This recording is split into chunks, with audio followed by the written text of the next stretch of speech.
Je ne savais pas comment commencer cet épisode. Syndrome de la page blanche, je suppose. Il faut dire que bien souvent, quand on a une histoire à raconter, le plus dur c'est la première ligne, la première page, le premier épisode. En effet, ils seront déterminants quant à l'attente qu'ils vont susciter chez le spectateur.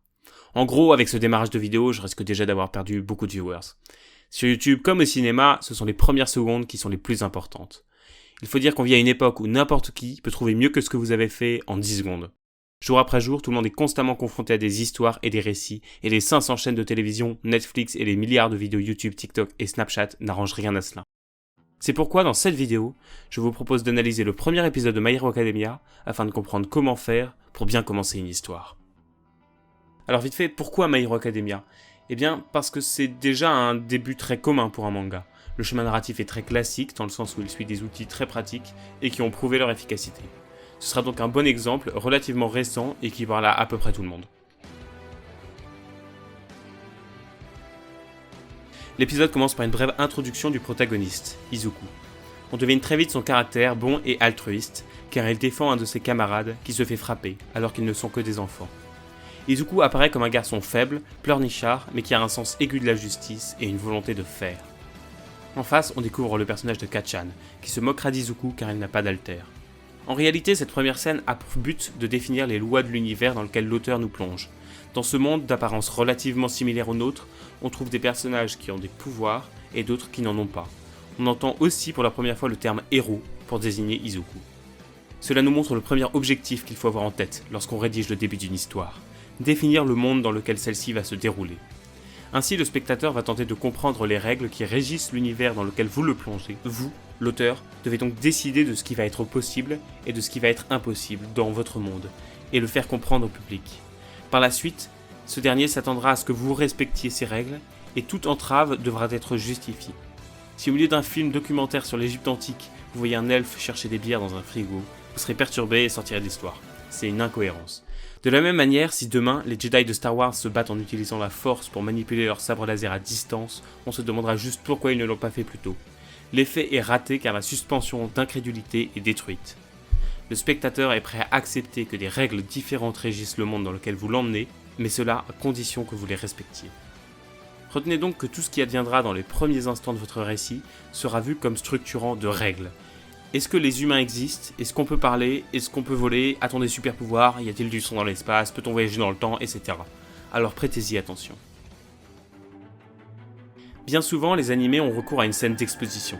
C'est un outil scénaristique qui permet clairement d'expliquer le monde dans lequel on entre. Bien que ce soit une facilité scénaristique, elle permet au moins de s'assurer que le spectateur est bien conscient des enjeux du récit. On la retrouve dans Hunter x Hunter, Naruto ou encore One Piece. Une bonne scène d'exposition ne doit pas être trop longue et ne doit pas donner l'impression que l'auteur essaye d'expliquer directement son monde au public. Pour éviter cela, l'exposition peut se faire à travers le personnage d'Izuku qui s'adresse au spectateur. Le réalisateur que vous êtes peut aussi présenter cette exposition comme une légende, comme dans One Piece. Mais cet outil n'est pas nécessaire et reste une facilité. Vous pouvez donc faire le choix de risquer de ne pas l'utiliser et d'expliquer le contexte par des scènes in situ, comme c'est fait dans Tokyo Ghoul ou SNK. Mais gardez bien à l'esprit que l'exposition doit être rapide. C'est une partie nécessaire et déterminante, mais le spectateur ne doit pas la vivre comme une étape du récit. Dans l'idéal, il n'est même pas censé la remarquer. Elle doit se faire à travers les événements amenant à l'intrigue principale. Ainsi, établissez le plus tôt possible l'identité de votre protagoniste et commencez dès que vous le pouvez à faire avancer votre histoire. Alors que votre monde est progressivement dévoilé au spectateur, celui-ci s'attend à en apprendre plus sur votre protagoniste et les enjeux de l'histoire. Dans une structure classique, votre protagoniste sera actif. Il aura un but, devenir un héros et sauver les gens, et luttera contre des forces extérieures, son absence de pouvoir, Kacchan et les super vilains. Le schéma classique prévoit une fin fermée à l'intrigue principale, comme à la plupart des intrigues secondaires. Ce n'est pas acté pour My Hero Academia, mais dans un anime comme Naruto, le protagoniste finit par être reconnu par ses pairs et devient Hokage. Dans Death Note, Light meurt, et dans Fullmetal Alchemist, Edward finit par ramener le corps de son frère. Cette fin fermée se traduit par un changement irréversible qui empêchera la quête du protagoniste de se poursuivre. Une subtilité de beaucoup de mangas est d'ajouter à ce conflit extérieur un conflit intérieur. En effet, Izuku cherche aussi à se convaincre lui-même qu'il est capable d'accomplir son rêve. Mais cela reste en retrait. Dans la plupart des animés, le protagoniste dispose d'une volonté de faire qui permet d'éclipser cette intrigue secondaire. De même, il faut garder à l'esprit que dans une structure classique, il règne une forme de déterminisme. Le héros ne peut pas obtenir l'objet de sa quête par un hasard complet. Ce sera toujours par le fruit de ses nombreux efforts qu'il y parviendra. Retenons donc que notre premier épisode doit contenir plusieurs éléments. Tout d'abord, le but du protagoniste, qui cherche à changer la situation dans laquelle il se trouve. Afin de comprendre ce but, il est nécessaire de mettre en exergue le problème qu'est la situation initiale pour le protagoniste. Enfin, vous devrez penser aux événements et épreuves que devra traverser votre héros pour qu'il accomplisse ou non son objectif. Ces péripéties devront respecter des règles que vous avez vous-même fixées et qui doivent rester constantes. Ces trois éléments sont nécessaires mais doivent s'entremêler. L'épisode ne doit pas être une scène d'exposition où rien ne se produit pendant 20 minutes. Il faut qu'en parallèle, l'intrigue se développe petit à petit, tout comme les personnages. De la même manière que vous ne devez pas dévoiler l'entièreté de votre univers dès le début, votre premier épisode n'a pas besoin de présenter 36 personnages. Par exemple, à la fin du premier épisode de My Hero Academia, on décèle 3 personnages principaux, Izuku, All Might et Bakugo, et 4 ou 5 personnages secondaires, la mère d'Izuku et quelques héros. De plus, le seul à être vraiment bien développé durant l'épisode est Izuku, ce qui nous permet de bien comprendre qu'il est le protagoniste et de nous attacher à lui. Les autres personnages ne sont décrits qu'à travers l'opinion qu'il a d'eux et les interactions qu'il a avec eux.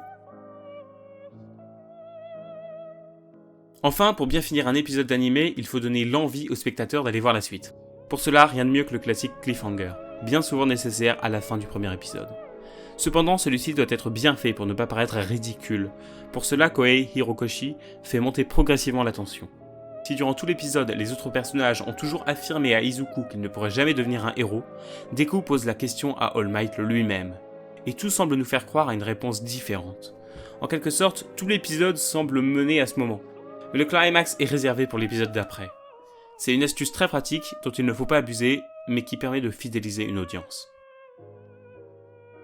Bon voilà, c'est tout pour cette vidéo qui, je l'espère, vous aura appris 2-3 éléments d'écriture. C'est toujours difficile de commencer un manga, un film ou un livre, mais croyez en vos rêves et racontez les histoires qui vous hantent. À une prochaine fois.